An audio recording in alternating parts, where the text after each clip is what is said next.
Le Mongols Motorcycle Club voit le jour le 5 décembre 1969 dans la ville de Montebello, située dans la banlieue est de Los Angeles, en Californie. À l'origine, ce sont 15 motards hispaniques qui, rejetés par les Hells Angels à cause de leur appartenance ethnique, décident de créer le club.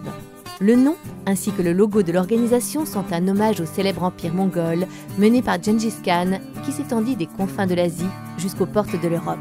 Le club se revendique comme étant une organisation 1%, un clin d'œil aux autorités américaines qui avaient déclaré « Il est absolument nécessaire qu'un changement d'attitude et d'action soit accompli par les 1% de motards irresponsables, agités et parfois vulgaires qui se cachent derrière le voile de décence propre aux 99% restants ».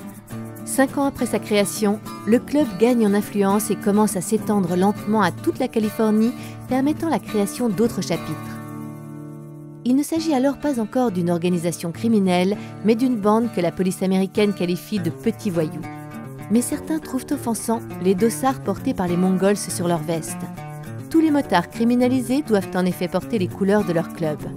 Une veste avec 3 insignes, un emblème au centre, le nom de l'organisation au-dessus et le territoire contrôlé au-dessous.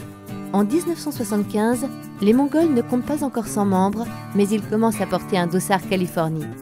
Ce geste provoque la colère des Hells Angels qui, avec plus de 300 membres, estiment qu'ils contrôlent l'État.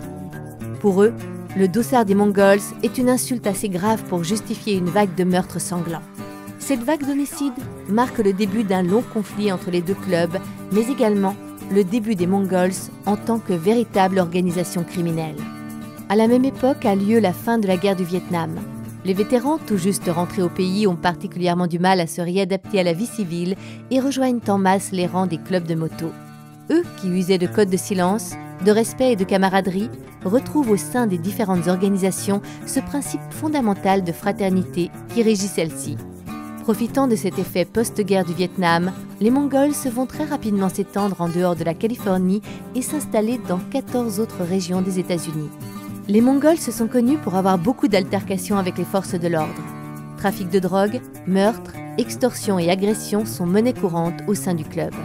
En 1998, l'organisation fut infiltrée par un agent de l'ATF, service fédéral des États-Unis chargé de la mise en application de la loi sur les armes, les explosifs, le tabac et l'alcool et de la lutte contre leur trafic, celui-ci grimpant petit à petit les échelons d'un club local jusqu'à en devenir le trésorier, permettant, après 28 mois de vie sous couverture, l'arrestation de 54 membres de l'organisation, les charges allant du trafic de stupéfiants au vol de moto et à la conspiration dans le but de commettre un meurtre. En 2008, une seconde opération est menée par l'ATF et vise à mettre un terme aux activités illicites pratiquées par les Mongols. Cette fois-ci, ce sont plusieurs agents qui intègrent le gang jusqu'à en devenir des membres à part entière. Menée à bien, l'opération permet l'arrestation de plusieurs membres, dont le président mondial de l'époque, Rouben Cavazos. Les Mongols suivent une hiérarchie bien particulière. À leur tête se trouve un président mondial qui dirige l'ensemble de l'organisation. Chaque chapitre est ensuite dirigé par 3 officiers, un président secondé par un secrétaire trésorier en charge de la tenue des comptes et par un sergent d'armes responsable de la sécurité du club. Les Mongols se sont aujourd'hui implantés au sein de 18 pays et comptent, selon les autorités américaines, entre 1000 et 1500 membres.